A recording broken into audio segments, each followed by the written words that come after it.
listening to the Beans and Dice podcast, a podcast about how we game. What's up? We're here.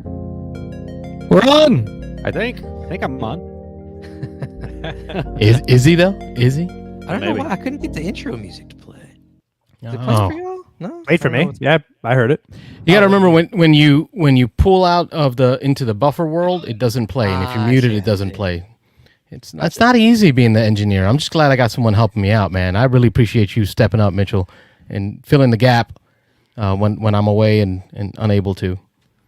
But that's us. We're the Beats and Dice podcast. It's Thursday night, and it's the call-in show, Thursday night live call-in show, every Thursday night, 9 p.m. Eastern, till about 10-ish, 10:30-ish, depending on how the calls are going.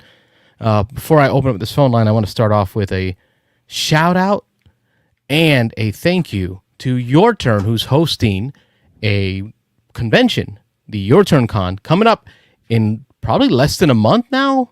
Will we say it's less than a month? November 4th, right? Right. A month, yeah. Yeah, so less than a month. Last chance to get your tickets, get set up. I'm hosting events. I've got 2 or 3 events that I'm hosting. Yes, between we are. Memoir 44 and Baseball Highlights 2045. So I got some tournaments and some epic games that I'm setting up. But we're also going to be there setting up the table and doing live streaming the whole time. Just straight up live streaming the whole time. Most of the time. Most. Oh, your camera's moving around. You're going to switch to different cameras during the live streams too? Every couple seconds? That's gonna make me sick. Jumping around. I'm going to open up the phone lines. 813-618-7099. It's there at the bottom of the screen. Ooh. Is Carlos there? Okay, looked like Carlos was frozen. Oh, for a I'm second. still here. Oh no, he's just frozen. Playing with the phone. Sorry, lots of craziness going on tonight in the internet world and the house. Yeah, I just got a hardwire run. My son just ran in here and connected the hardwire, so hopefully my connection will get a little better. Okay, so Yeah, we'll get you guys- set up. What have y'all been up to? Lots of family gaming for me, but go ahead, Mitch. No, I was going to say actually, twist of events for me. I've actually been researching kid-friendly versions of D&D because I've decided I want to try to start a campaign with my kids, Oh, wow. which no one expected that, right? I'm always hating on TTRPGs. I got it was one for you. Really? Yeah, send it to me, Yeah. definitely. Because I started reading the rule book, and I Right. was like, this is 180 pages, and maybe I'll understand all of them, but there's no way my kids are gonna. Look up know, no Thank You Evil from Monty Cook Games. No, thank you, Evil. I haven't heard of that one.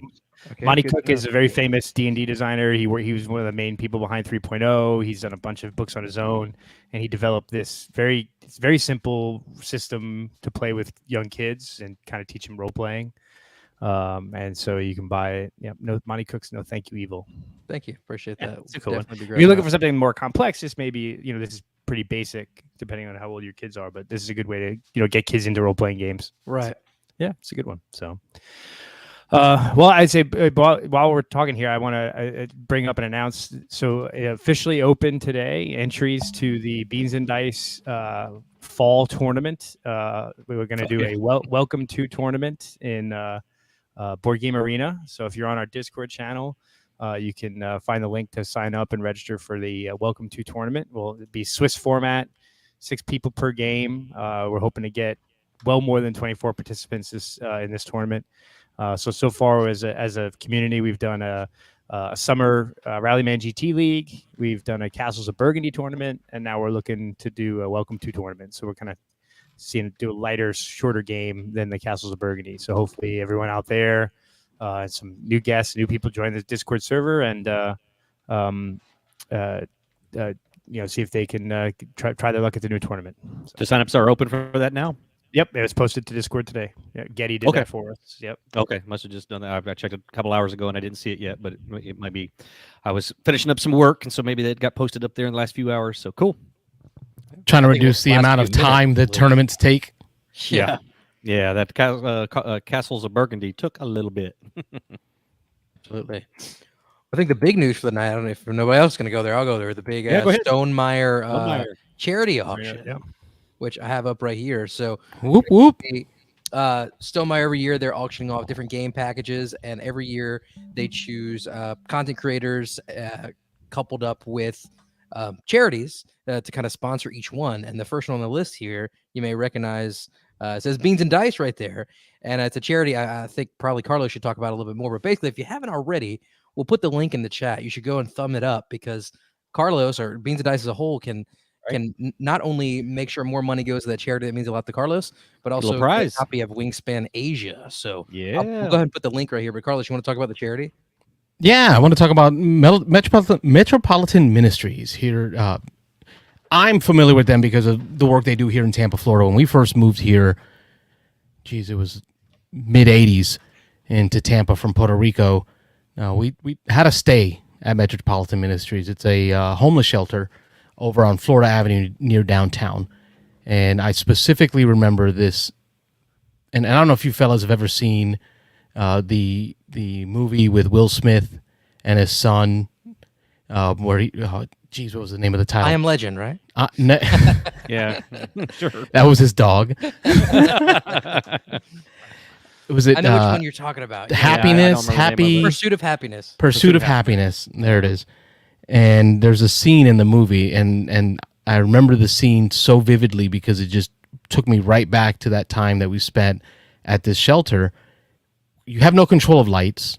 You have no control of the electricity. When it's shutdown time, if you're not at the gates by the time they lock down, you're not getting in. So you got to get back every day at a certain time. They provide a bunk for you and your family. So it's you and your family in one very concrete room, very small, almost like a closet, with a bunk bed set up. And at a certain hour, the lights go off because it's nighttime. Not allowed to bring food in there, not allowed to bring any snacks or anything. I just vividly remember that.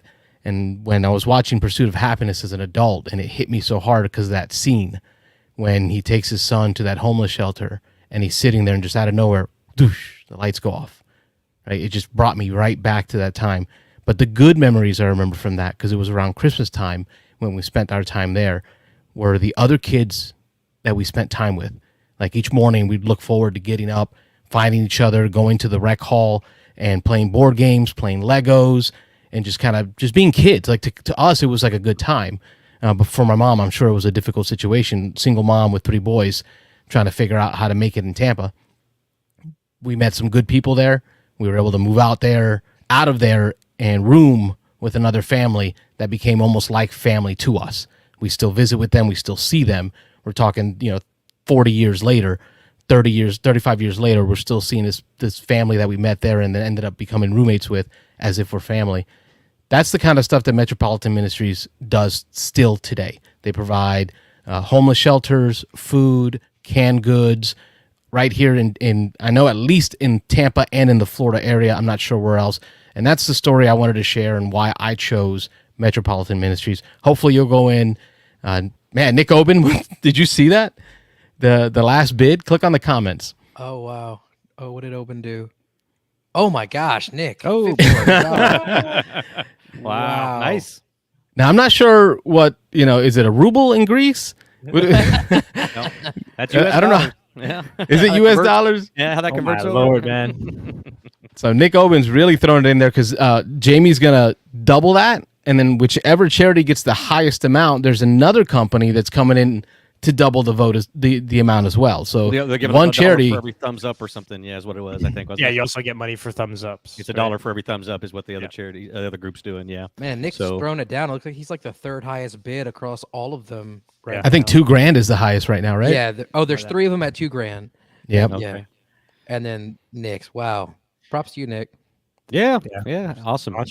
Everybody, throw your thumbs up in there because that helps. That's free for you to do. Yeah, and I would say I haven't had personal experience with them, but hearing your story, Carlos, certainly reminds me. We have a good friend that moved to the Tampa Bay area after Katrina. She was originally from New Orleans and lost everything, and I know that she has spent some time with them as well when she first moved here, and even recently going to their food kitchen and getting some food and stuff like that when she had food insecurities. So they do a lot of good work. We definitely donate to them around Thanksgiving and Christmas every year. So it's a good charity. Yeah, I still donate to them regularly every year. Nice. But there's other charities there that might hit more home for you. Like this one hits home for me because of its locality. But there might be other ones that have to do with animal care and children's hospitals, whichever one really tugs at your heartstrings, because you're getting some cool stuff. I think there's Mitch, if you go into that image again or into that stuff that you're bidding on, so all the way to the top, click on the picture. Winning bid under each of the channels, the 10 different right there, ones. that picture, you can see all the items. So it's the Wingspan new nesting box, Yep. Libertalia, and the viticulture big box, all within numbers 1 through 10 of the numbered boxes. And I believe both of those big boxes come with the latest expansion as well inside of it. Yep, Yep, they they do. do. Yep. And it's got this a signed disc. It's a Red Rising new neoprene mat, and then they have special gold medal eggs for Wingspan. Now I know Nice. last time Not on real our gold, podcast like we, metal. we talked about how, like, you know, it's kind of, it doesn't matter to me to upgrade components, but metal gold eggs, that is cool. For Wingspan, yeah, I that's just think, different. actually, to be honest with you, having a numbered box 1 through 10, Yeah. guaranteed, because say there's 20,000 print run, having one of the first 10 boxes off their line, that's a pretty cool. That's like a talk show piece that you have on your shelf forever. But For sure. I just, the thing about what Jamie does is, like, you can say what you want about anybody, but like in the board game industry, Stonemaier Games, between the way he promotes eco-friendly games, or he's moving into that, the way that these charities that he does every year, the give backs that he does, when you just sign up to be notified of a launch of a game, like every email subscription, he donates $1 to a local charity. So like for the Wingspan Asia expansion, he's donating to a bunch of charities in Asia that protect birds and various species of animals throughout Asia, $1 per sign up. All you have to do is sign up to be notified of when it launches. And his company donates $1. I mean, you can't pick too many companies, not even just the board game industry, but in any company that sort of is as altruistic as Stonemaier Games. So like the games or not, which I like most of the games, he's definitely a really good dude, and his company certainly stands behind what they do, which is cool. Yeah, absolutely. Speaking of sticking on the Stonemaier bandwagon there, I will be up at the Stonemaier Design Day a week from Sunday. So Carlos can't make the trip this year up in St. Louis, but they invited us back as a content creator channel. Last year there was only a couple of us up there. I think they're going to have a few more this year, but we're still going to be in the minority. But it's mostly game designers are going to be having some of their prototype games out there. There's about 20 different games this year, if I remember. You go in and you sign up ahead of time for certain games, and you fill in slots. And me and Dan Erdzik from Your Turn, a Board Game Cafe, are going to be flying up to St. Louis on Friday, a week from tomorrow, and then we'll be up there Friday, Saturday, Sunday, Monday, and Tuesday, doing the design day on Sunday. So we'll make sure to say hi to Jamie for everybody from the channel, and I'll come back hopefully with some good stuff. Most of the game designers will allow us to come back and talk about their stuff. They'll allow us to take photos and stuff of their prototypes. So Dan and I are signed up for about 5 or 6 different games while we're there. And so it's a whole day, just all day Sunday at Pieces Board Game Cafe in St. Louis.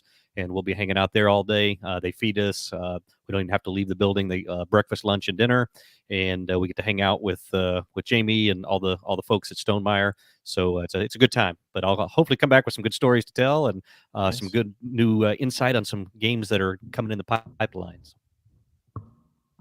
Have some tacos with Jamie like we did last year out on the patio. Absolutely. All right, we got to get some phone calls, though, right? 813-618-7099. That phone line is open. We want to hear from people about what you've been doing. What have you been playing? What are you interested in? Any new news? I'm going to go screen a call, fellas. There you go. Kickstarter games that are coming out. We want to hear what you are excited about in board gaming or role-playing or whatever, anything tabletop. While Carlos is screening this call, I'm sure you guys have been following the Dice Tower and their reports, not only from the World Series of Board Gaming, but also from Essen. So a lot of going on in the board gaming world right now. Yeah, for sure. Man, that World Series of Board Gaming looks really cool. I know I wouldn't stand a chance, but it would be a lot of fun to do. Oh, no. I only watched a little bit of it, but I'm going to watch much more. The prime time to get into that, it would have been this year, because I bet you by next year or year 3 is when it's going to get off the chains crazy. Start blowing up. Yeah, because I mean, like this year, I think the furthest person I was watching an interview was from Belgium, right? So there's mostly American contestants, probably.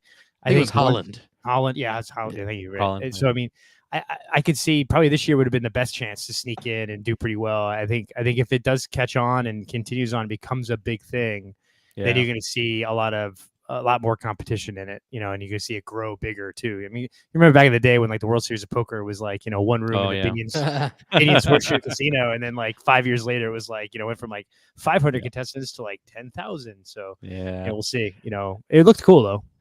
Yeah, I would say you're right on the money. This would have been the time to get. I know a lot of content creators, the big names out there, were all giving away free passes and stuff. I think they were just trying to create some buzz, get people in. But I bet they did a good job at that. Yeah, I think so. But I think, like you're saying, in a couple of years, that's going to be it's going to be a pretty hard ticket to come by. But you ready for us, Carlos? Oh yeah, on the line, all the way from Massachusetts, my man, the runner of the Beans and Dice tournaments in Discord and in the BGA world, Rich, a.k.a. Getty. Say hi, Rich. How's everyone doing tonight? Pretty good. How are you? Doing real good. All right. Hey, that's great. Well, I just wanted to put in a quick plug. I know Wayne mentioned it in the intro, but we just got the Welcome to tournament online over at BGA, so all the details are over on Discord. Hopefully it's easy enough for people to navigate over there. I just wanted to emphasize, though, that unless BGA is kind of goofy, it will not let you join a tournament if your ELO rating is under 100, okay? Unless you have a special link provided by the tournament admin. Okay, so if you just click on the main tournament page link, you're not going to be able to get in unless your ELO is higher than 100. However, I have provided that magic link that people can use to get in. So I was going to say, if we need the admin, I think we know the guy. Yeah, know somebody. Right. I didn't want to do the entry list thing this time because it's unwieldy. It's a little wonky, and this is just you just click that link and boom, you're in. But the only problem with it is that it lets you bypass everything. So if it falls into the wrong hands, so I just ask folks to just be discreet with it. Just with great power comes great responsibility. There you go. Right, you got it. So. Yeah, just wanted to let people know that that's underway. That's going to be fun. It starts on the 17th, so a week from Monday. So hopefully that's plenty of time for us to get up to a really big field size, and it's going to be a lot of fun. Simultaneous turns, so as you guys mentioned in the intro, it's going to go much faster than Castles of Burgundy did. Yeah. So it's going to be a blast. We definitely appreciate you putting these things together. I'd say without somebody with some technical knowledge and some know-how on this stuff, without somebody like that running it, without you running it, we probably wouldn't have gotten very far. But yeah, we really appreciate you setting all these up and keeping it going with the chat in the Discord and all that good stuff. Oh yeah, no worries. September was an absolute I just got crushed in September work-wise. Yeah. But it's a new month and I've been freed up, so awesome. I should be much more of a presence around here moving forward. So, have you been able to get any in-person gaming going now that your work is going down? No. Not yet. No, unfortunately, no. Hopefully, hopefully soon. It's been way too long.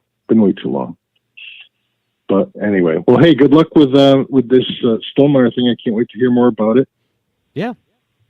It's very cool because I got the message from our random winner, from the most recent tournament that we just completed. The come on, the dice game. Why am I missing it? Castles of Burgundy. Castles of Burgundy.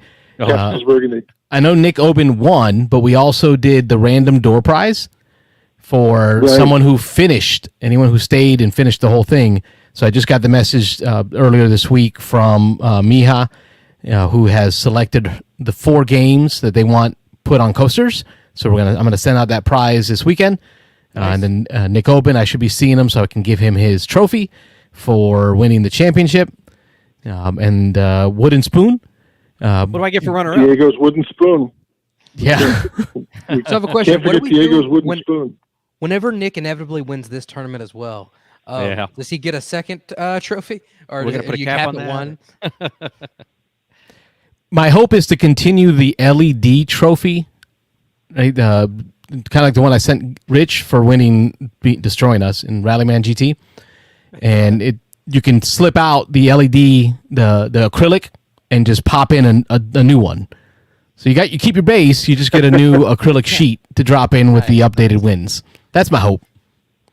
I like that. That's a cool idea. Or just have him put notches. Oh, Yeah.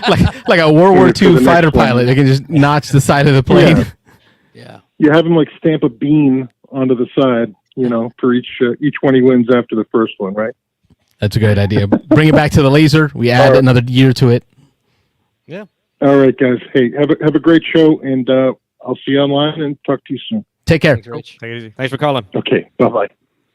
I just want to give a quick shout out to John here. He said he just found the channel. John, Yeah, I saw thanks for that. watching. And hey, man, call in. The phone line's open now. Come, we'd like to get to know you a little bit. Tell us what you've We been just got the playing in one game phone world. line. So again, just to remind everybody, if you call and you get a busy signal, it's just one line. So if we're talking to somebody, keep trying or just listen to when that call ends. As soon as that call ends, it's freed up. You can call right in behind them. But And BJ was saying from the Stonemaier Design Day, you need to bring back the nesting box, Rob. And Okay, thanks. Bye. we'll see. We'll see. Yeah, I'll see what I can smuggle under my shirt. I think that'll fit. Yeah. I'll take one as well. So Yeah. I think you can get one in the auction, right? I mean, as low as $1,600 right now. $1,500. Oh yeah. That's all it takes. no Okay, thanks. I'm gonna go screen. Be the first to have it. Yeah. There you go. Yeah, I'm looking forward to that. That was a good time last year.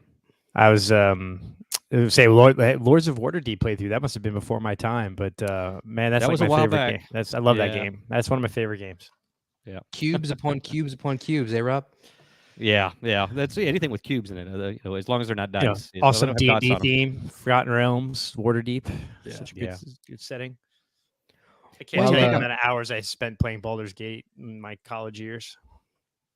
Yeah, It's a I miracle like the graduated. setting. I just never got into the RPG stuff, but yeah, I like the setting. Yeah, they're orange cubes. They're not magicians or whatever it is. Oh no, yeah, that's what Carl's Orange always are wanted to do. fighters. Orange are fighters. Every time we play, he's trying to get me to use what they are, the titles, and I'm like, no, give me another black cube, give me another white cube, gray cube. Yeah, Exactly. Carlos make you read the cards. he did the first That's time he horrible. tried, No way. and yeah, that died pretty quick. So, Do you guys also read the flavor text on Terraforming Mars? Like, come on. yeah, Where do you draw the line? yeah. I do actually. Do you really on gosh. Terraforming Mars? It's That's science horrible. based. It's actually fairly good science in Terraforming Mars. There's some Yeah. good, yeah, it's good. You know, I don't know. Hey, I'm a No. science guy. What do you want? You ready Yeah, for I'm us, trying to- Carlos? I'm trying to noodle that stuff through. I don't think he's given us the signal. But no, yet. I mean, the person who developed Terraforming Mars, I believe, is like a pretty good science. Is a scientist. Isn't it? I don't know Was about it? that. Ellis. Yeah, I think you're getting that confused with what was that game y'all played at Dice High Tower? Frontier was the that was the astronaut or the rocket scientist. Yeah. Jacob Frixilius. Bricks Brothers. Well, I don't know. Maybe he won it. He won an award though. Maybe that's what. Well, I'm yeah, because it confused. was scientifically Yeah, accurate. yeah. I think. That's Oh what yeah, you're yeah, talking that about. could be. Yeah, I heard they put a lot of research into it. They didn't put much into that clip art, I guess, but as far as the game went, some of the concepts they put a lot of thought into. You ready for All right, fellas. On the line, we've got my man, Ron Frazier from Hot Atlanta. Got a couple of topics for us for today. Go ahead, Ron. Talk it up. Hey, so hope you guys are doing well. Good, thanks. Yeah, that's good. So, like Carlos mentioned, there was a couple of topics. Number one, I just wanted to express my excitement for the Atlanta Game Fest. It's a small, open board game convention that goes on twice a year, 2 or 3 times a year. But they rolled back to twice, because of, COVID. I think they're hoping to get back to a 3 times a year schedule. But it's nice because, it's about 200, 250 people, and it's just open play. They actually started today, opened the doors at 10 a.m. today, and they're going to go all the way through 8 p.m. Sunday. So I'll be going tomorrow, Saturday, and a little bit Sunday. So I'm excited about that. Should get a lot of board game plays in. in person, because the in person thing's been kind of hard because I have various challenges. But yeah, man, people are just posting on the Facebook page about what they're looking to play and everything like that. And so somebody brought up Atlantis Rising, so I'm going to definitely be bringing that to the convention, and I'm probably going to have to teach that at least once. It's one of my favorite games, so I'm excited about that. Nice. Yeah. So what do you guys? So, as far as you guys and going to something on a regular basis, like a smaller local event, do you guys have a general plan on what kind of games that you bring and what have you? Because I'd like to hear your thoughts on that. Who do you want to go first, Ron? You decide. Who's your question for? I'll go with Rob. Rob first. Well, to be honest, I don't bring a lot, so I'm going to give you kind of a dull answer here. But I think I go a lot of times to play the games that are there. So I do normally try to do my homework ahead of time, and I try to look into the library of games that are going to be available. I guess assuming there is going to be a library. Most of the conventions, even the little ones I go to, there's some kind of library.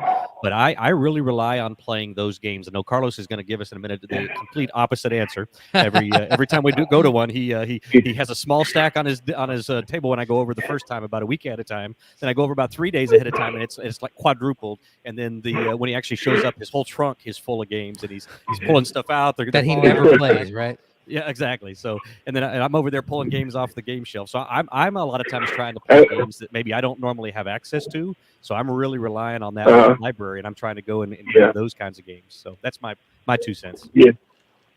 I want to interject. Yeah, Atlanta Game Fest, they have a volunteer run library, like a volunteer donation library. So nice. People bring games that they want to share, and it turns out to be pretty nice. Because people like to show off their stuff. Yeah. So,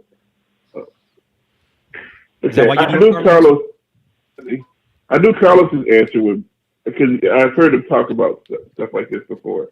Yeah. But what about like Wayne or Mitchell? You guys? Yeah, I can echo what Rob said. I typically don't bring anything because I'm just going to play what's on the shelf. Usually trying to play games that either I haven't played or other people in the group haven't played, either teaching or learning. So what we've learned is that Robin Mitchell are the hobbits that don't bring anything. The same people. They come with no food. Yep. And Carlos and Wayne are the Samwises who bring everything. No, we do light. bring food. We bring bring food, so we don't have to stop food. gaming. But it's a synonym or a metaphor. I don't know, one of those words. I just wanted to clarify. Yeah. We're going to be But, pulling out the granola bars, so we don't have to leave. My answer is basically 2 answers. If there's an online library where I know what games are going to be there, so say Dice Tower, then I'm not going to bring a game that I know I can grab there. In that case, what I will do is I will bring my out-of-print games or my hard-to-find games, a couple of them that I want to show people. But if there's no online library, I'm going to bring 2 bags of games. 1 bag of my blinged-out cool games like Rococo or the games that I want to play, and then my bag of games that I haven't played that are on my shelf of opportunity. And I try to crank out a couple of those while I'm at a con. So I kind of bring a little bit of both. Some of the old standbys that we love to play over and over again, some new ones. That's if they don't have a big library where they have all those games already. But yeah, I usually end up bringing a couple of the nice big, board game table. Right, miniature market bags or the board game table bags. Really good ones. Yeah, I come in fully loaded, looking like Samwise, carrying a Hobbit with me and everything. Yeah, carry it for you. I can carry you. All right, well, Carlos, what's your thoughts? No, you guys hit the nail on the head.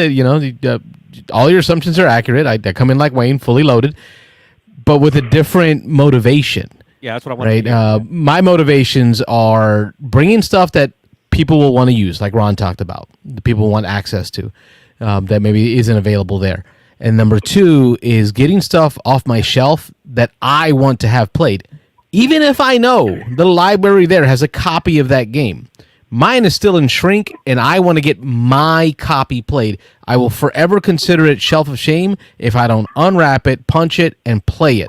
It is still shelf of shame. It was wasted money. So I got to get my copy played.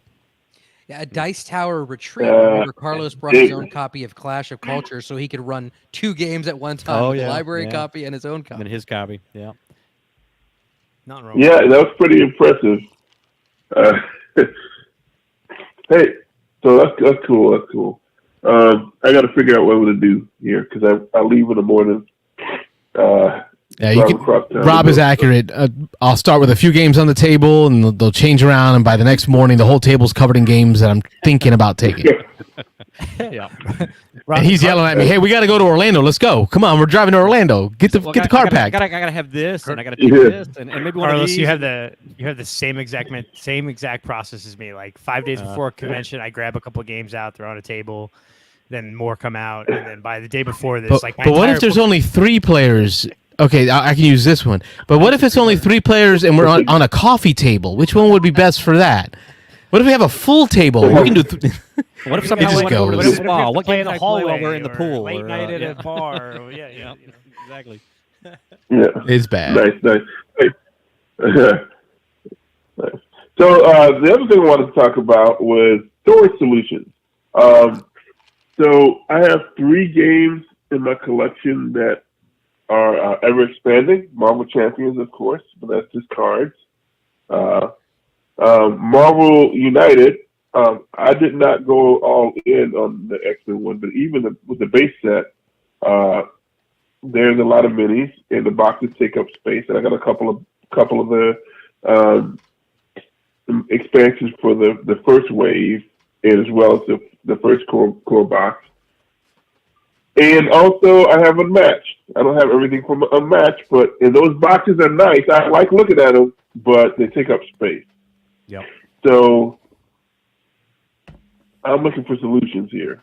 I got you, Poppy. I got you. I got you right here. I just pulled out my Unmatched because I was just going to talk about that. Originally, I thought you were going to talk about like organization and storage at home, and I went to the wider camera. If you look around, no, Not so much.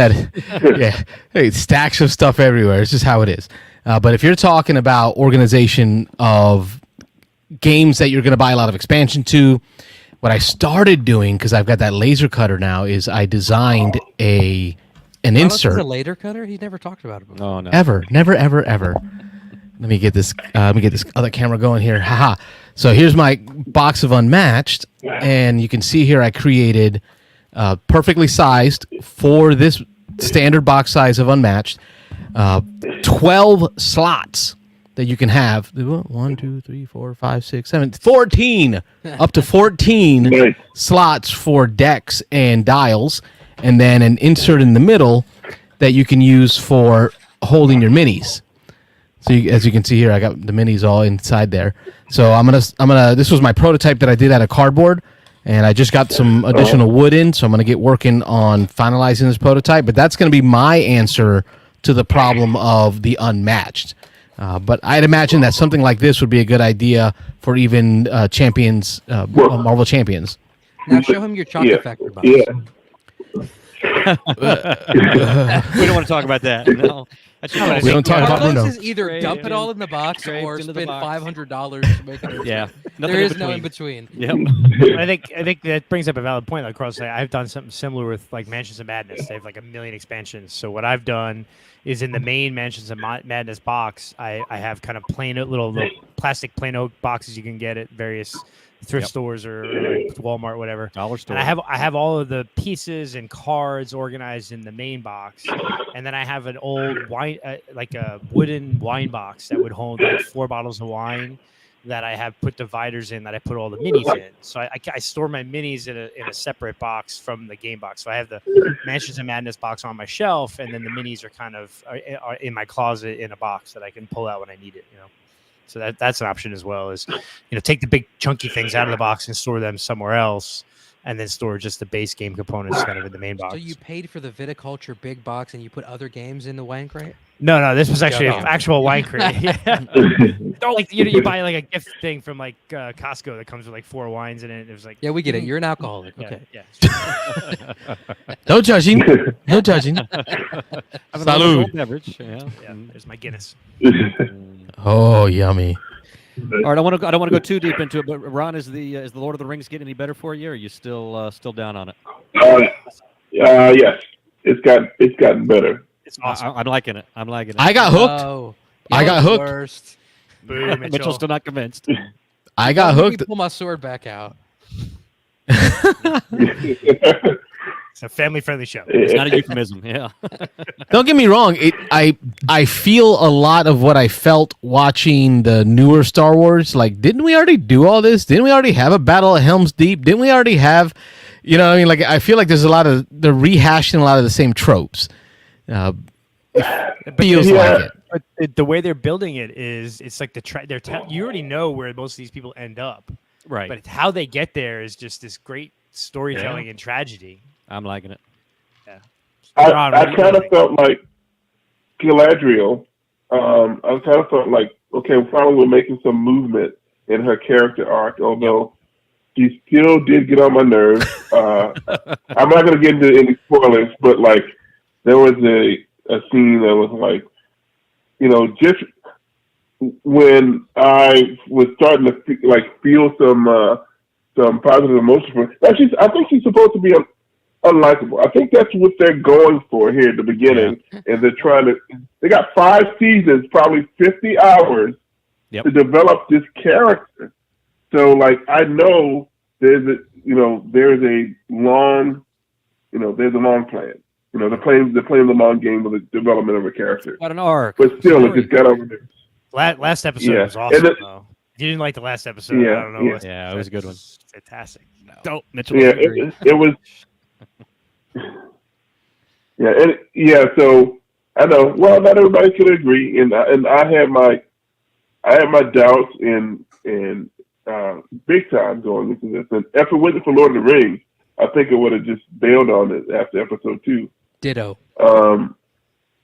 But the thing that kept me here watching was I knew that they had to make up a bunch of stuff. I know they're making up a bunch of stuff because there's not much to go on the Lord of the Rings appendices. And I'm like, you know what? I'm actually okay with this. And so the key is how they're going to execute it. But then again, I don't watch a whole lot of TV, so maybe my tastes aren't as discerning. I don't know. Anyway. And I'm okay with it. I'll own that. I have bad taste in movies. I have bad taste in music.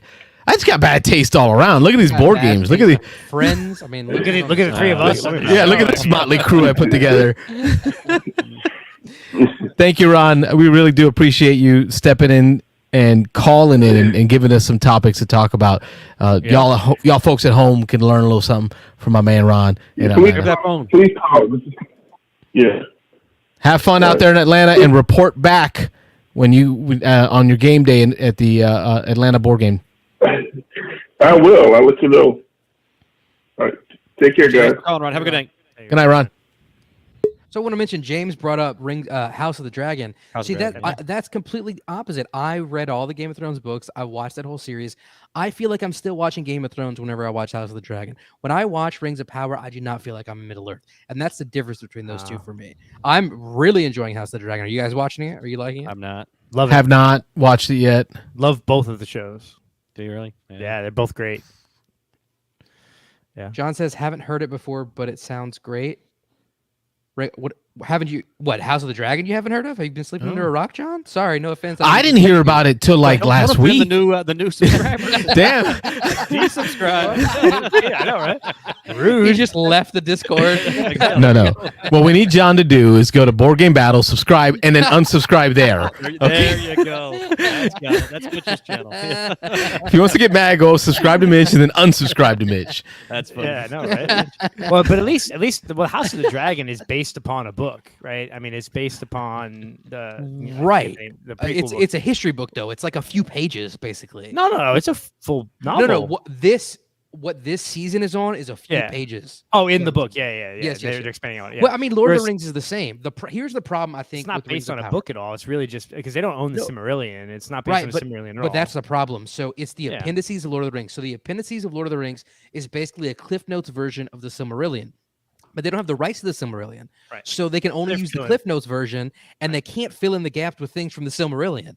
So it's like they can't make it accurate fully because they don't have the rights for it. I don't know. Yeah, I get it. John is clarifying here. He's talking about the audio issues. audio. He didn't hear any audio issues. Okay. Oh, Hadn't heard That's it before. good. Yeah. sorry, I was bullying. Thanks you for not no leaving us, reason. John. Yeah. If you want to insult Carlos, just tell him the audio is bad. That's his thing. Oh, God, Audio it's- file here. Yeah. I'm still working on my video, trying to get back to my multicam, and I'm having some flicker issues, but that doesn't bother me as much as the audio. I'm just on this. I know we're board game show. We're talking about TV shows. Is anyone No, watching- it's anything I know. gaming, nerd centric. Keep going. There's so many shows on right now. I haven't started watching Andor yet. Has anyone watched? Oh, I have not even. Not yet. Yeah. Yeah. So I will mean- say this: the first couple episodes were slow, but they put out 3 at once. So by the third one, I felt it ramping up. Okay. It seems very. I don't want to give spoilers away, but it seems very like, kind of like small in scope. Right. I'll let Okay. Carlos. Yeah, it's do it very- real quick. I'll get that, Yeah. Carlos. Yeah, we'll keep So talking. the thing is, obviously, Cassian was on the team that stole the Death Star plans in Rogue Right. One. Rogue One. Right. And, So you know, it- you know where his story's going. Yeah, exactly. So the thing is, like, what they're doing is they're showing his backstory and how he kind of got into that gig. Gotcha. So Yeah. without spoilers, basically he got thrust into a project to do a secret covert thing, and they're spending like so far it's 2 episodes since he started this, and they still haven't gotten to it. But it's just like a 6-man crew doing a small little job. So it seems, I don't know, it doesn't seem as epic to me. But I guess maybe they're building. Maybe, But they've who knows? spent like 5 episodes, and you haven't gotten to the point yet. So I That's don't good know. though. I like that. Yeah, I think we're waiting for my wife and I are going to wait for Andor to finish because between She-Hulk and Lower Decks and Rings of Power and the Game of Thrones, there's a lot right now going on. So Yeah, I've been liking She-Hulk. Have you been watching? we love She-Hulk. Yeah, my So kid, good. my 8-year-old loves it. Is it He's good? I digging keep it. hearing Yeah, bad he's- things he's about it. all Y'all are about actually it. liking that? No, Oh, it's really She-Hulk good. is great. It's It's one of the best Really? Disney Plus Marvel shows. I'm enjoying She-Hulk, and that's my Really? problem right now. Is there's so many good shows on right now. I don't want to jump into Andor Right. until I really split my attention up. But wanted to talk about some shows on the line with us. Our man Jim James Odak No deck. from Florida. How you doing, Jim? How's it going, gentlemen? We're swell. Going good. So I was just gonna say that on the Game of Thrones and the House of the Dragon, you know, I loved the Game of Thrones. There were so many scenes in that where I just like was stunned. I just haven't got that from House of Dragon. I agree with you, but keep in mind the first probably big stunning thing in Game of Thrones was Episode 9, Season 1. They kill Ned Stark, right? We're not quite to Episode 9 yet, so let's I think give it a little bit of time to breathe. In my opinion, I know. Was it episode 9? Was it that far? Season 1, Episode 9. Yeah. Because I remember when I was reading the book before the shows ever came out, it wasn't very deep into the book. I just remember putting the book down and like walking back from the book, like, what just happened here? I threw the book. I Yeah. was reading the book. I was reading the book, and Ned Stark was my favorite character. And this was, this was when the book first came out. I read Right. it, and I'm Early like- 2000s. Yeah, and I'm reading it, and I go, wait, did I just read that right? Let me read that chapter. I read it again. Flip. Ron just said I'm giving spoilers. I'm sorry. This was like a decade ago. I watched Season 1 before I was married and had kids. I can give spoilers. Yeah, I think we're I past the read that statute of chapter limitations on that one. 3 times, and after I read it the 3rd time, I go, son of a bitch, I just killed my character. That's exactly how I felt. So you're not getting that, Jim, out of this new series? It's entertaining. I like it, but it's not over the top. Okay. What do you think of the time jumps, Jim? I don't like them. Well, I think they have to do that because they're spanning such a Long period. previous period of time. You know, I get the feeling this is like just a one season and done, isn't it? No, it's like No, it's it's going to be a 5, I couple, think. 3 or 4 seasons they're thinking. Yeah, at least. But I don't. They're not going to. This time jumps will slow down. Like the end. Like next season is going to be no time jumping. I think it was. I really liked the actress, the girl who played the young Targaryen. And then when they jumped to the older version, it I took me like an know. episode to get into the new Same. character. Yeah, so it was good though. Yeah. Yeah. I do want to clarify for the folks at home, we don't run the topics on this board game show. The callers do. And the in your callers hand. brought up the TV that we're watching, so the drive the geeky car. TV we're watching. You know, yeah, they're driving the car. We're along for the ride. So you So keep you're it going, blaming Jim. Jim What's your right next topic? Well, I wanted to continue a little bit about books. You know, there are some books that you read that impact you physically almost, Yes. and then there's some that don't. And Game of Thrones is definitely one of them. Another one is the Wheel of Time, which they made a movie of. But you know what I'm surprised they've never made a movie of that I know of at least is it the Dragonlance stuff. They Yeah. made a really crappy Like the original. animated movie. I think it has to do with the rights. Because didn't WotC have some issues with the author of the Dragonlance series? I know a lot about that because my favorite author is Tracy Hickman. Who wrote I remember there was some lawsuit going on with them and WotC at one point. That was recent. Wizards of the Coast owns Dragonlance outright. They don't. Margaret Weis and Tracy Hickman don't own the rights to Dragonlance. In the last year or two, or a couple of years, WotC commissioned them to write new books in the Dragonlance universe and had a contract for them to write new books. And at the last minute, they tried to pull it and not publish the books. Weiss and Hickman tried to sue. We're going to sue, and then WotC said, "Okay, no, fine, you can release the books." But no, the rights are owned by WotC for the movies, for anything. And there was a really crappy animated movie about Dragonlance that came out, I want to say, early 2000s, and it was not very well done. But yeah, the War of the Lance, that trilogy of books is my all-time favorite series of books. I read like 6 times. Wow. So yeah, it's really shitty that it has never gotten a good movie. And the animated movie was crap. I'm surprised they haven't made a movie of that. Maybe you're right with its licensing, but those are one of the few books I literally cried at points. You know. I think the only other book I could think the equivalent of, I don't know if any of you ever read The Mayfair Witches. Why can't I think of the author? Nicholas Anne Sparks. Rice. Anne Rice. They're non-vampire books. Where there was one book I was like so physically angry at the end of the book. Wow. And those are the ones that you hope they make them into movies, but then you also don't because you know that when they do, they're going to mess it up anyways. You're just going to be angry again. Well, 10 years ago, yes. But now the stuff they're making movies with, man, I'm like, no, let's make a movie. Let's make it, Valid point. Quality. Instead of like rehashing Ninja Turtles again or rebooting Star Trek again, just grab some books we haven't done movies of. Yeah. I think for me, let's go around the horn real quick if anybody wants to chip in, but I'm going to jump in with Ender's Game as a book.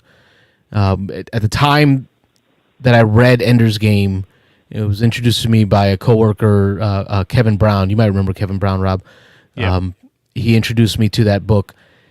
I didn't realize it was like from the 80s. And it was during the time that I was going through Leadership Academy at work. And just the leadership lessons in that book hit so hard at home when I was going through it. To me, it connected me emotionally. And then the movie just did it, okay. Any impactful novels in your life, Robert? I don't do much reading. I've Denny's Menu show before. Yeah, pretty much. So, The Lord of the Rings is by far the best thing I've ever read, and so I've read that series a couple times. I've read The Hobbit a couple times, so that's the most reading I've done. That's definitely the book I've put the most time. That's a lot of reading. Yeah, it's a lot of reading. So yeah, that's my excuse, I guess. I jumped into something that had a lot of stuff, a lot of content to it, but no, that's about it for me. Yeah, for me, Tolkien's definitely a big one, but I would say probably the novel that's hit me the most is The Count of Monte Cristo. My gosh, that's such a good book. It's thick, but I mean, it's basically this dude, if you don't know the story, he gets like wrongfully imprisoned for years and years and years because people were jealous of him and want to take all of his things, like his girlfriend and his. I know that life. Mm-hmm. Oh, yeah, I bet. And so he escapes from prison and like tries to get revenge. And whenever he finishes getting revenge, he's like, I still feel bad. So like getting revenge doesn't help. And spoiler alert, but it's like hundreds of years old. And he's like, basically he like forgives them and then he feels better. And it was just like, for me, I get ticked off at the smallest little things and I feel bereft and done harm against. And it's just like, you just got to let it go. I learned that word from Lord of the Rings, bereft, actually. And I'll tell you what, the Count of Monte Cristo movie with Jim Caviezel, even though they softened the ending and they kind of changed the ending a little bit, it's a great movie. And I think, I already mentioned for me, Dragonlance actually was huge. TMI or, sharing personal stories. I am actually dyslexic. And so my reading skills were really, really bad as a young kid. And I think we went on a family trip and I randomly picked up this book in a store because it looked cool. And like, I just read the whole book like 3 times during a vacation. It was the fastest and most I ever read. And then we had to, my parents had to go out. We were like in this faraway place from where we live. It was a long vacation away from home. And they went out one day trying to find the second book in the series for me because they're like, well, this is the first book the kid's ever read because he can't read well. And so it was always very impactful for me. And that's sort of where I think I fell in love with fantasy stuff because I went from Lord of the Rings. I went from Dragonlance to Lord of the Rings to The Hobbit to Dune. You know, I went down that route, and so it was. I didn't want to read books until I found that book, so it's always kind of a special place for me. Is that Dragonlance series? I didn't know that about you, Wayne. My daughter's dyslexic, so hey, that's. Yeah, but she kicks her ass. I'm sorry, excuse my language. Every time in board games, that girl will destroy us. All right, Jim, what you got? What other topics you got for us? I was just going to ask Wayne if he's read any other stuff by Hickman and Weiss, like Rose the Prophet and the Death Gate Cycle. A couple. Yeah, I have a couple. Death Gate Cycle, yeah. Yep, and I'll tell you what. I have one of my ultimate favorite story of my entire life of gaming was I actually got to play in a role playing game, a GM where Tracy Hickman was the GM of the game. Wow. And that was awesome. Yeah. That was Wayne name dropping again. No, I know all these people. No. It was I won a charity auction, and it was at Dragon Con one year. And what's funny is I was just starting to date my wife. We were just boyfriend girlfriend. She came up to Dragon Con, and she loved Firefly, the show Firefly and Serenity, all that stuff. And I love Tracy Hickman. And he was auctioning off where he was going to GM a game in the Firefly universe, and we've got photos with him and everything like that. And it was a really cool experience. Yeah. All right, Diego, Jim. I saw your post there, Diego. Last of Us. That's a great one. Yeah. Video games. Yep. That trailer looks amazing for the show. Will we see you this weekend, Jim? I might get there late. I got to do a Cub Scout thing with my son Saturday morning. My man. Me too. Yep. Me too. Same Cub Scout thing. We're going to the same thing. Yep. I have my okay. daughter's first Cub Scout camp out next weekend, so I'll be joining. I've done the Cub Master thing. It's been fun. It's good. It's worth it. Keep it up. Yeah, I'm going to that camp out next weekend too. All right. Well, we'll see you around, man. We appreciate your call. All right, guys. Good night, Jim. Have a good night. I like Diego's comments. If you haven't played Last of Us, that game is awesome, scary, fantastic. Yep. And the trailer for the HBO series looks is good.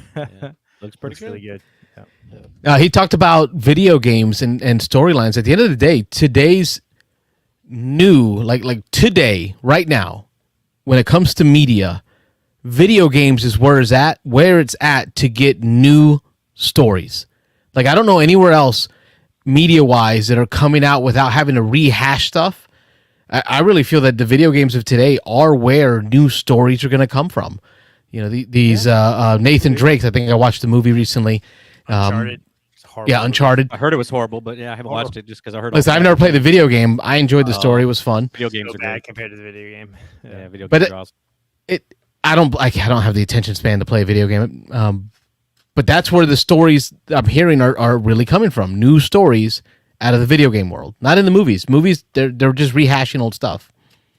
Yeah. So speaking of rehashing old things, I was thinking with Andor's I think like 12 episodes, 1 hour each, and I sat down and did the math. It's like we're gonna know more about Cassian at the end of Andor than we know about like Luke Skywalker. You know, why does he get all this airtime? It's crazy. There'll be shows about everybody. They're doing it, yeah. But no, I think Diego hit the Last of Us. The other one he hit on was Horizon Zero Dawn. I haven't done that one. Yeah, I played Horizon Zero Dawn and Forbidden West. Fantastic games. They're gonna make a great TV show someday or a movie. And my big throw in, Ron Fraser agrees, is Mass Effect. That will make a great TV show or movie someday as well, I'm sure. Horizon's got a video or a board game that actually supposedly isn't bad. Supposedly it's kind of broken and there's some things wrong with it, but people say if you kind of ignore those things, it's just a fun battle and killing everything kind of game. So yeah. What about like a port from a board game to a movie? I know we got the D&D movie coming up, and hopefully this one will make amends for all the past D&D movies. So far, it's not looking good. We got all the Resident Evils. You didn't like the Wayans brothers? Actually, I own that one on DVD. I still watch that when I throw it on DVD on occasion. Why do I not doubt that? Mitchell wasn't alive when it came out. That was pre-Malone. That was not post Malone. 96 was when Malone was born. So. Post Malone. What's the board game port? Aren't they making a Catan movie? Oh, Yeah, I heard are about they? that. Oh, that's Why? that's Is that a crazy. joke? Yeah. No, I don't No, think it's it a thing. But Oh no. yeah, well, Society. Asmodee's like, we got to get more money out of this. yeah, they finally said that it's just kind of set in the Catan universe, which I don't know what the Catan universe is. I mean, what cows and chickens? Sheep. No, I don't want your sheep.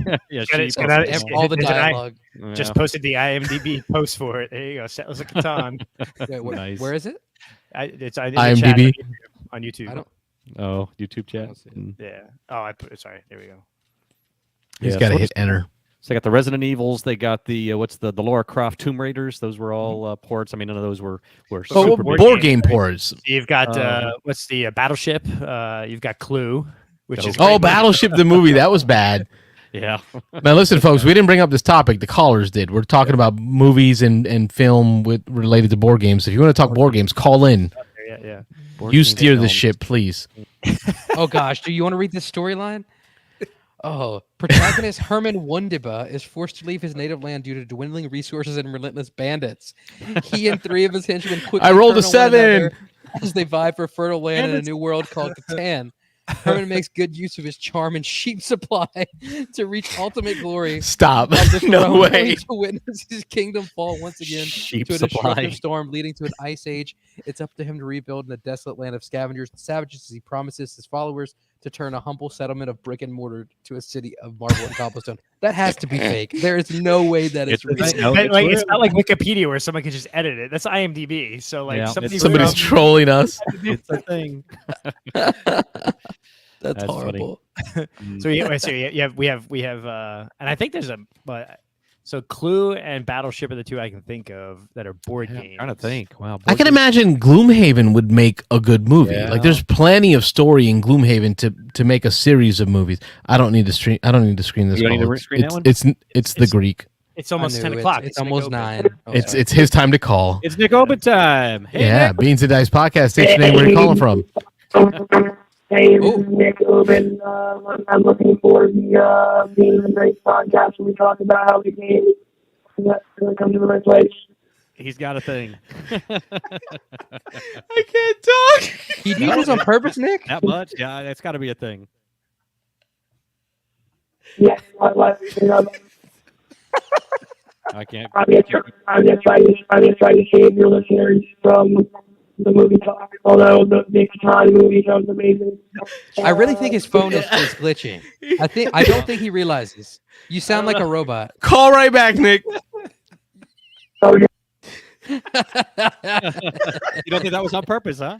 I don't think it was on All purpose. right. I guess we'll find out in a minute. Sounded like he was using one of like the voice boxes. Yeah. you know? Yeah. Voice I'm box on the crying. He sounds like a transformer, phone. Ron Nick. Yeah. Exterminate. like Bumblebee looking for his voice. Rich with the Doctor Who question. hello. There he is. There's Nick. This is Nick Oben from West Chapel, Florida. How's it going, guys? Nick, you got to go back and watch the replay of your voice, the exterminator, That sounds amazing. Terminator sound there going. That is funny. Oh, they're good. No, I was just saying that I'm really looking forward to the Catan movie that you guys were talking about. That sounds amazing. Yeah, I bet you are. Yeah. It's a thing. We'll see. What have you been up to? Yeah. Oh, axe throwing, board gaming, the usual. Good times. Normal stuff, yeah. We've done a bunch of light games since last week. We did kind of get busy. It's baseball season, kids in school, all that stuff. And now actually, the boys played Onitama. Thursday is kind of a jam-packed day. So the boys played Onitama earlier today. I think they did that last week as well. And you're getting Joyce's across the room. Say hi, honey. Hi, honey. There she is. Hey. Hey, Joyce. And we're gonna. I didn't check it with her, but we're gonna sit down and play Hive real quick and knock out a little game of Hive. Oh man, I just busted out my copy of Hive. Wifey was pulling up the rules and she wanted to play it again. Oh yeah, Carlos, I'm really digging. Looks like you guys are getting a lot of 2-player time and family games in. That's great. It has been. It really has. It's been great because I've been able to bust out a lot of games that I've enjoyed that I just can't play with these guys because they don't want to play Ticket to Ride again. They don't want to play, the games I like. I still like. I'll take it to ride anytime. Okay, I'm gonna call you on that. Right now I'm PGA actually. Yeah. I'm gonna bring my Markland copy to Your Turn Con. So I never played the Markland. I want to play that. Yeah. That's good. But no, but I forget. I think I talked about it with some of the folks, but we did the X-Men. Finally broke into the X-Men copy of Marvel United. That continues to be a Marvel United. The whole series continues to be a fave here with the boys. But the X-Men one was, at least the one game we played, was, I thought, way more challenging. I don't know if Judy just got unlucky or if they actually did scale it up a little bit. Mitchell, I know you talked about before, Marvel United was almost too easy, and I agree. A lot of the early bosses are kind of like, you're going to win. But we are experienced Marvel United players, and we lost. So it was, and it wasn't particularly close. Just going against, we might have just gotten unlucky. I don't know, but going against Sabretooth. Going against Sabretooth. But it's fun. So that game, that's still sitting out on our table. We got to get another play and try to take him down. But other than that, we've been doing more crew. We're up to scenario 47 on crew. Nice. So that's getting close. That's getting close. Yeah. Yep. And yeah, I did do. Oh, here it is. How busy we've been. For the first time in a few months, I did resort to having to play a solo game. I did Palm Island. I did Palm Island late one night when the boys had already gone to bed. They had already played a game, and I had to knock out Palm Island just the other night. So I hadn't done that in a long time. I need to look it out. Look it up. I think. Let's get your mind out of the gutter. So late at night, by yourself. All you have is your hands. You know, you just play Palm Island.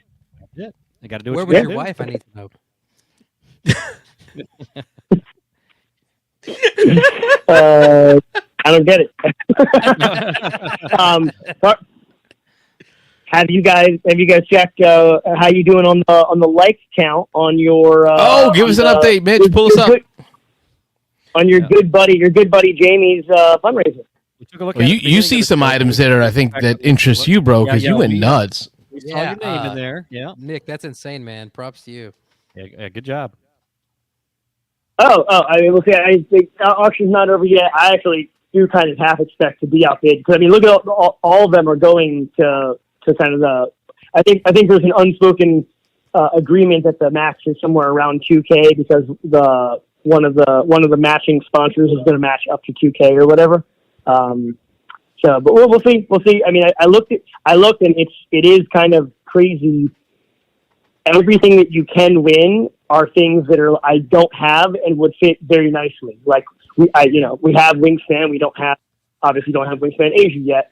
We have Viticulture, but I don't have Viticulture World. I have Red Rising. I don't have the playmat. You know, it's like everything clicked, and so it was kind of like, good cause. And I'm down to go do some disc golf. So you have a disc golf course that you own. Oh yeah, and then yes, exactly. I never realized that Tampa was like a big disc golf place. Like all of a sudden, when Stonemaier came out with his discs, like all my friends were talking about, oh yeah, we play disc golf all the time. I'm like, I've known you 20 years. I didn't know you played disc golf. Like how is Robert and I have gone many times. I played all in college. Yeah. Lamonia Park over in Brandon. My wife and I have gone and played at different beaches in Bradenton. The beaches in Bradenton. They've got courses out there. It's I'm down. Thanks, John. Well, yeah. If it goes through, then I'll have to take you guys can take me, and I'll learn how to play. For sure. Oh, it's great. It's a lot of fun. Cool. Very cool. Anyways, but yeah, we're past 10 o'clock. I figured I would call in and say hi, save you guys from yourselves a little bit, and now I got to go play the Hive. I'm hoping in the next 30 to 60 days that I'll have a nice, fresh copy of Frosthaven off the boat, and we're going to have to start that campaign. Yeah. Can't wait. Yes. Oh, it'll be a good time of year. Hopefully, weather's cooling off a little bit. So I don't know where we're going to play. We'll take it offline, of course. Well, can we commit to maybe doing the first scenario here at the Beans and Dice studio? I don't have to play in it. I can, but I can be the video. No. We don't want you to play. You're going to kick in the door. You're going to do a double damage. You're going to kill the last guy before Nick can get to the treasure box, and it's just going to piss everybody off. Yeah. It was at this moment that Carlos got kicked out of the group. Sounds about right. It was Nick's fault because Nick told me, don't attack the big guy because we got to do some stuff. And you know me, if we're playing a cooperative and you tell me what to do, I'm going to do the opposite. What not to do, yeah. And you're like, the only way I can beat him is if I flip my one double damage in this deck of 35 cards, and wham, double damage. Big guy's dead. It was a one-punch dead. Boom, gone. Nick about hit the ceiling. I can't believe you just fucked that up. Carlos was never invited back again. Enter Joe Garcia. Yeah. We love you, Joe.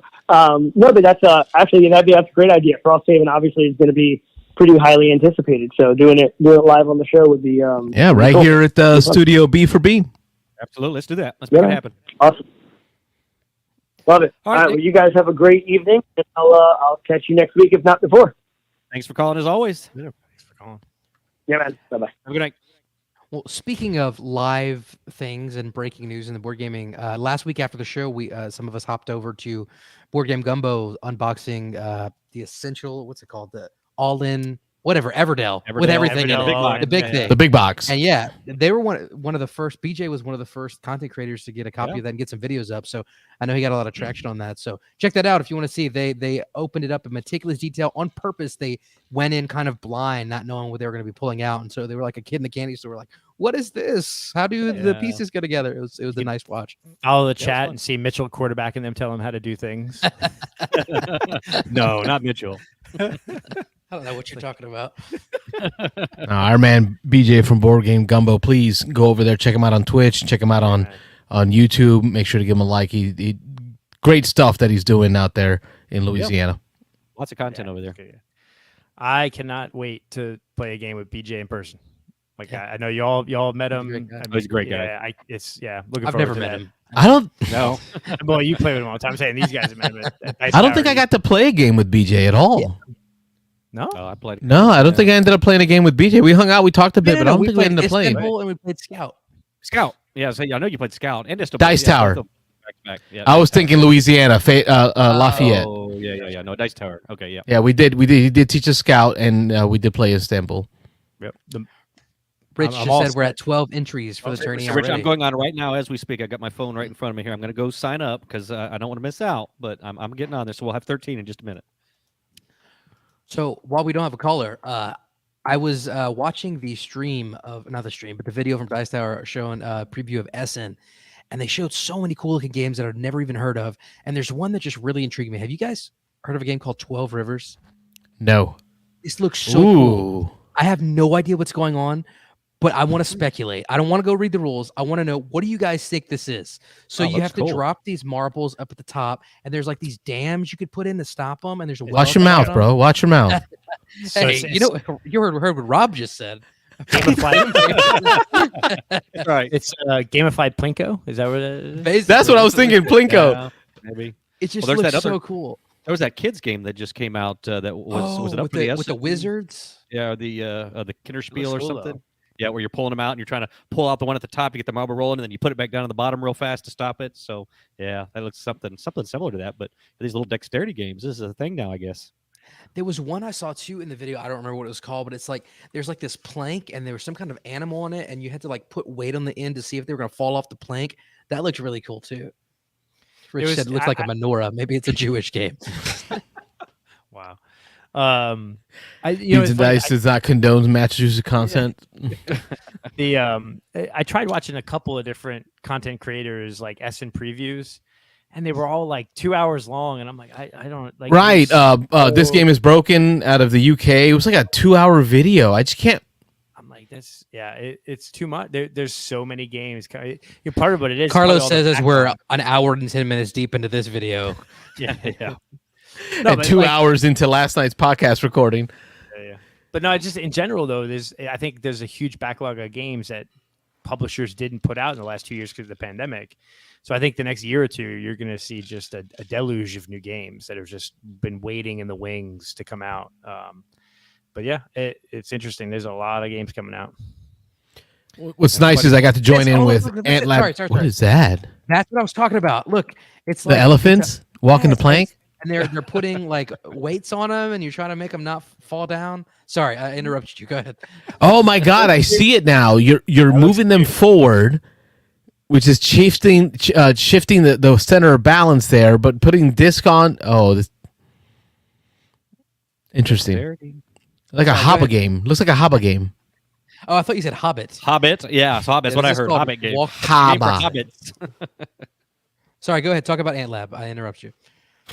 No, I had the opportunity to spend Sunday with AntLab Games recording, talking about upcoming retail games.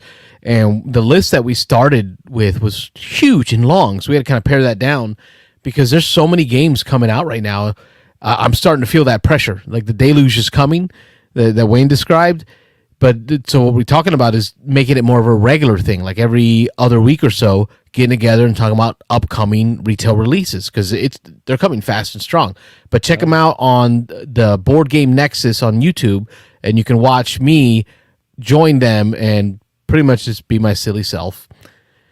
Insert bad humor. Yeah, enjoy it. Yeah, too many games. There's no way like anyone can keep up on all that stuff, man. This looks cool. Adventures in Neverland, Peter Pan. Well, that's the one I'm interested in. Over 1,100 new games at Essen this year. And that's probably not even close. It's probably more than that even. Like, because in a good year, they'd have 1,500 to 2,000, I thought. But, really, at Essen? Wow, that's a lot. Essen's big, man. Because like, so what I've heard, like, you know, we buy games all year long, and we may go to like Gen Con or Origins and buy a few games, and that's fine. But like Essen, especially for the German folks, like they don't buy games necessarily all year, and they go to Essen, and that's where they shop, and they buy like 100 games. And that's the games that they'll play all the next year. So like it's sort of a different market. It's called a game fair, right? Right. It's what it is. Just all it is a giant game fair. And it's not like Gen Con. It's a different beast. I have a friend that's gone a few times. He said it's even the demos there are different. Like when you demo a game there, you play the whole game. Like you go to a demo at Gen Con, you do a couple of turns and you're done, right? Hey, let me show you the game. This is how it works. Now go buy it or move on. At Essen, people will sit and play the whole game before they buy it, type stuff. Here's what I never understood: why is Germany the mecca for board games? Like, I know we got some great German designers, but how did that designers? Happen? I think that's where that was kind of the cradle. That was part of it happened after World War II, and like the different they didn't like America. We had like war games and tactical strategy games. They went the other way because after World War II, obviously they're like, we don't know anything about war. Please don't. Stay away from that for a while. This kind of culture of gaming and having different games as a thing. So it's always been a big thing in Germany. But it's different. He said the buddy that I know that's gone to Essen a couple of times. He said he's seen people buy like more games you could ever imagine people buy, and that's they just go and that they shop, and that's like 3 or 4 days of shopping where they're buying all the games they're going to use for the year. Whereas Starship Captains. We buy a couple of games every month or every couple of months. They do it all at one time. So I'm interested in Starship Captains. I want to hear more about that. We talked about wormholes at the retail conversation with Ant Labs, but then I know Rob, you talked about wormholes on our last podcast. You weren't as impacted by it. Yeah, the 5 of us who played it, I'd say 3 of us said it was okay. 1 really liked it, and then 1 didn't like it at all. So yeah. Anything else coming up, fellas? Retail wise that you're looking at in this next month? Starship Captains. You mentioned. What is it? I don't know. The cover looked at me. I'm into anything Star Trek right now because I'm down the rabbit hole of Lower Decks and other stuff, and I just got the pinball rolling right, the Star Trek pinball. Oh yeah, super 4K. pinball 4K Star Trek version. So it's cool. Yeah, that's a good series. Carlos and I have talked about that several times. We really enjoyed our plays of that. Mitch, anything? I know you're very picky right now. Very picky on what you're. Okay, not picky. There are plenty of games I want to buy. Embargo. I just have. What's that? Embargo. I think what was the word I used? Not embargo. Moratorium. Moratorium. Like me and my wife agreed. Just like, hey, look, we're gonna cut back on expenses right now, just because I don't know. No, it's everything. That's where I'm at right now. Everything right now. Like I just had to pay $2,000 to fix my car AC. It is Louisiana. It is hot. I wasn't driving around with that AC. It's just like, I don't know, something about this time of year. There's lots of expenses. So it is, and that's tough because shipping is finally clearing up. So things are becoming more available, like shipping prices. Games are starting to come out more. You're starting to see more Kickstarter. Kickstarter's getting hotter right now. Am I wrong? Like the stuff that you're seeing on Kickstarter, I'm seeing more titles being put on there. But at the same time, the home pressures are picking up. You know, the cost of milk. God, I was mind blown when I saw a dozen eggs at $4.50. I was like, I don't remember eggs being $4.50. We got 6 people in this house. You go through that in one breakfast. Yes. Before even second breakfast. Yeah, exactly. And it really has impacted my decisions on games I'm getting. Is there anything, Mitch, though, that makes you want to ask for that veto on the moratorium? There are plenty. I mean, is there anything you're going to do it for? I mean, eventually I'm not gonna never buy a board game again. But not right now. There's nothing right now that stands out so much. I'll go back and catch up. I was so close to backing the Merchant's Cove Mastercraft expansion because man, it's a good game, and I've been playing a lot with BJ. Cove, yeah. I don't know. There's this game that BJ got an early copy of coming out, called Explosion in the Lab. That's a little simple Kickstarter. What's called it? No. You can keep that one around. that I'm thinking about getting this little card game. Let me pull it up real quick.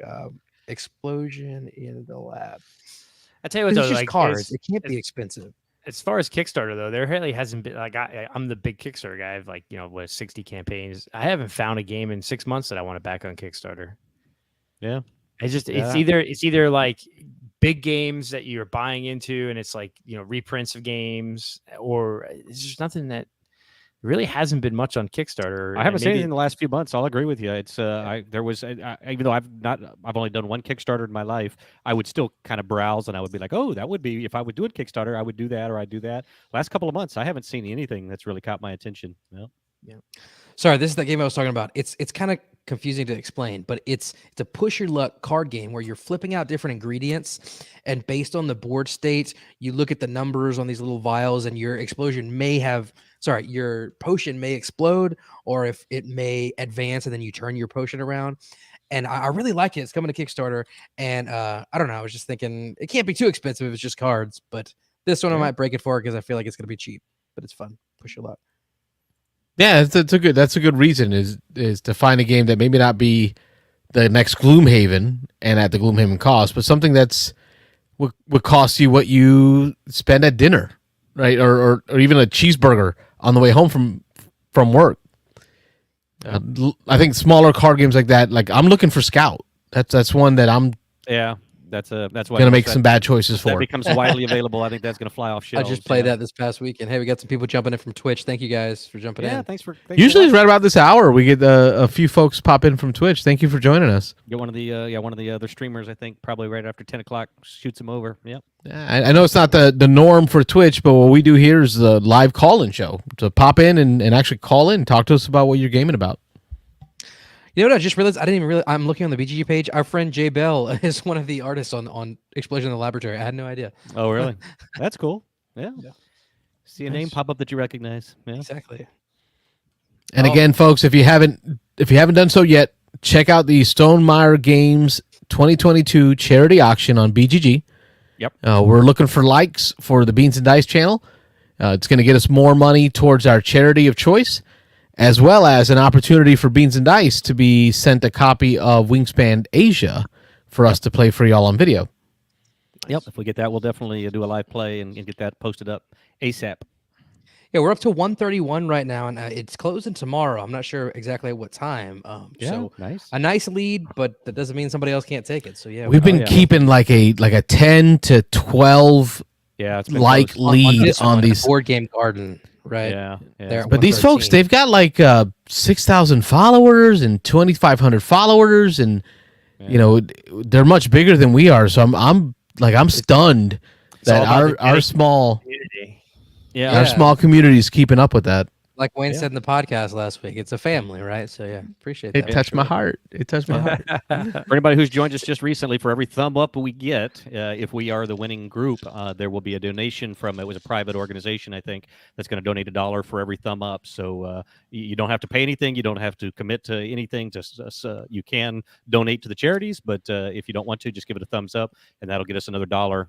Right. And tonight we're doing the live telethon where we're staying up all night until we hit 250 likes. And we're not getting off this thing. For the talent show, Rob's going to sing a song. Yeah. Ready? I only have like a 6 a.m. flight. It's all good. Now it's Carlos's turn. He's got the spotlight right here. Can I do jazz hands? Yeah, well, that's not going to cut it. You got to step your game up. Little Mr. Cellophane. Is that, Cellophane. Yeah. Oh. I love these theater guys and music guys. They're like, what's Mr. Cellophane? It's from It's from Chicago. Chicago. Nice. Anyway, now board games. Yeah, that's what we're talking about, right? Yeah, there's a chance to get one more caller in. So I mean, before we, I want to number one, I want to talk about Your Turn again. Your Turn Con coming up November 4th. Big, huge friends of the show, flat out. Dan Erdzik, Sarah, and what they do at Your Turn. Big proponents, and I would say not even friends of the show, part of the show. I mean, Dan's right. They are. Dan is a part of the show. He was instrumental in getting us on off the ground. In helping us with setting up the YouTube. He did a lot of that YouTube work for us. Of $1 million, right? One of the, we're slowly paying that back, one burrito at a time. One of the first episodes that I caught of you guys during the pandemic was when you were at Your Turn live and you did the spicy ramen challenge. Oh yeah. And I'm like, let's do that again, man. Let's go. Come on. Yeah, that was stupid. We need to do something like that again. Carlos didn't make it very far. He lost I his remember voice that night. I don't think y'all even ended up like taking calls because y'all were like, so your throats are on fire. I think it was just we're eating ramen. We're not talking about board games. Well, we took a few calls because I remember Carlos was he was choking while he was trying to talk, and he had to turn it over to me. He's like, I can't talk. You talk. So that was a great show, man. I remember that. That got me hooked. But that's when we met Ben. He was just a visitor to Your Turn, and he was hanging out. He liked board games. I said, join us on the show. I guess I tend to do that a lot, He was down for the spicy challenge thing. He's like, hey, I like hot food. So he's like, I'll pitch in. So yeah, he joined us that night, and then he became part of the show. Rich, my God, this Catan movie is going to become a meme. That's drawn a lot of discussion. Guys, we got to have like a watch party whenever it comes out. Oh hell yeah, let's go. Ron's got to go back and watch that episode again. Yeah, it's been a little while. Maybe I have to go back and watch it too. It's been a while. That was maybe. That was probably 2 years ago. A year and a half ago. Yeah, it's been a while. It was a good one. Yeah. It was pre-COVID, wasn't it? I mean, that's no, it was during COVID. No, was it during COVID? Oh, okay. I didn't find you guys till COVID, and I was. Yeah. Okay. And you saw that one. Okay. I think it must be. Yeah, you're right, because Your Turn opened up the week of lockdown. That's right. Grand opening was the week of lockdown. We thought he was going to go out of business. Like he put all his life's work into that thing. Well, we thought he was done. He told us he had planned for a year of no profit, and so he had already banked away some money. And I guess he got it with COVID. Yeah, that could have been much more no profit. Yep. That's why. Yeah. That's the best board game cafe.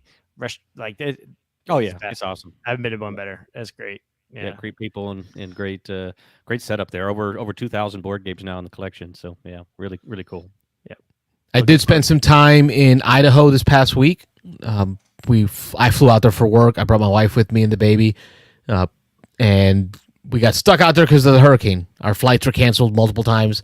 So instead of just moping around, we ended up visiting the downtown Idaho area in Boise. How do you say Boise? Idaho. Does the whole state have exciting. There's lots of stuff going on in downtown Idaho. Downtown Boise. Got to go to a game shop out there, and Fantastic Games is the name of the shop. We got greeted by John out there.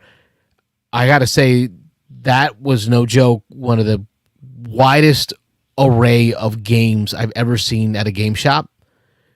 It was whoever they have curating the game selection. Apparently, they have a main shop in Meridian, Idaho. These are cities, I believe, in the state of Idaho. They have the game store with the play space and all that. But in downtown, they just have a retail space. It's just flat out retail space. It had to be the best curated retail space I've ever seen. Like the array of games, I was stunned. I think I sent y'all pictures like, hey, they got this. Who wants to buy this? And I'm like, oh, I don't have room for the plane to fly back. What was it you were trying to buy and you told us to talk you out of it? It was the Dune deluxe box. Oh, yeah. The upgrade pack. I had no more room in the luggage, but I'm like, man, if I can, I'll hold it. I will Did hold it. you make your own upgrade pack with your? I did, but then he it's a squirrel. Yeah, exactly. He doesn't stay on anything for too long.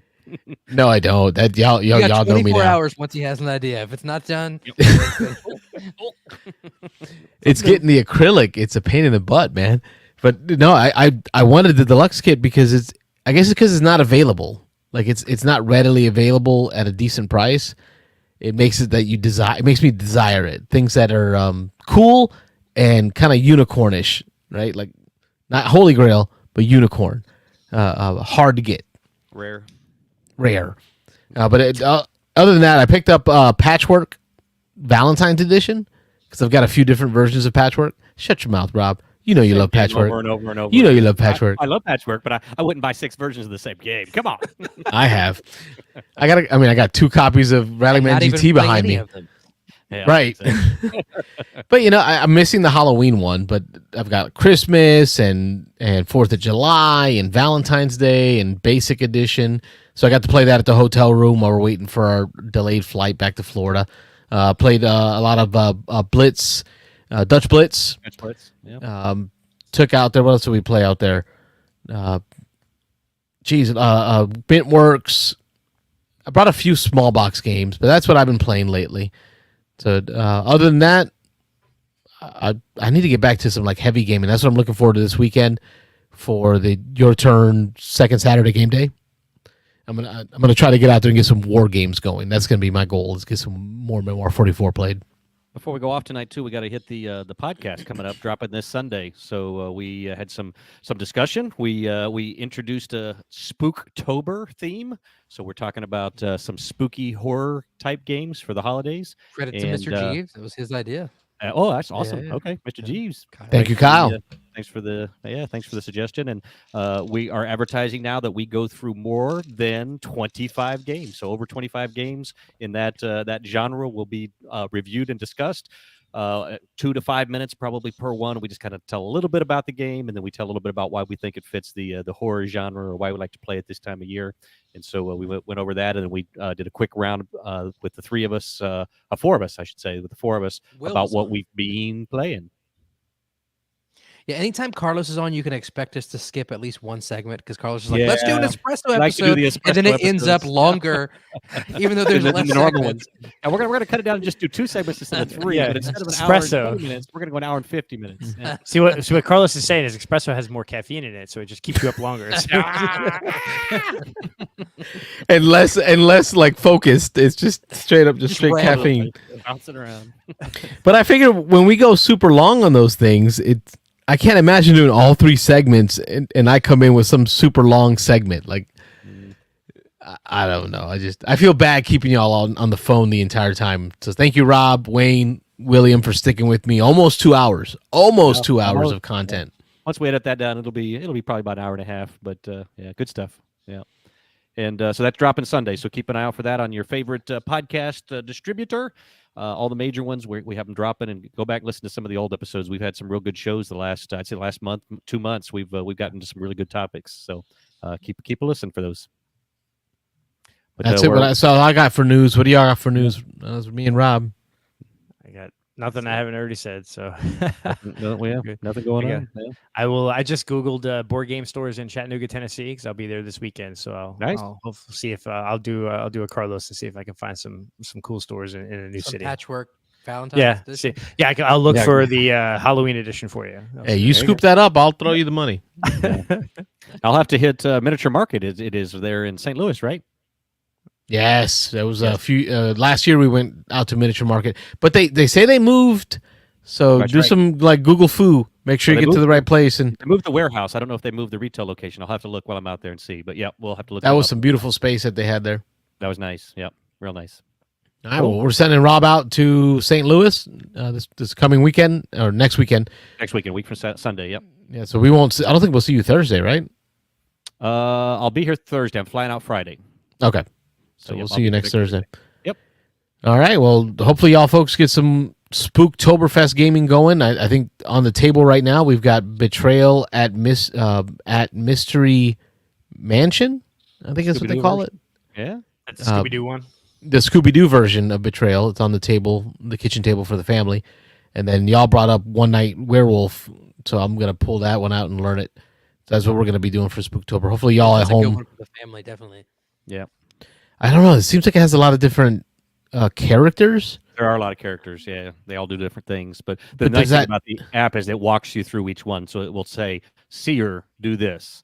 Close your eyes. Then it'll walk you through each of the different roles. And if those people aren't playing in that game, actually, I'm sorry, in the app, you can actually select which roles you're using, and it will only walk you through those roles. So, Isn't that Eric Summerer voicing that? It is. Yep. Eric Summer does Oh, the audio on that. I didn't realize that. Yeah. That's cool. Oh, Rob will have to change his pants.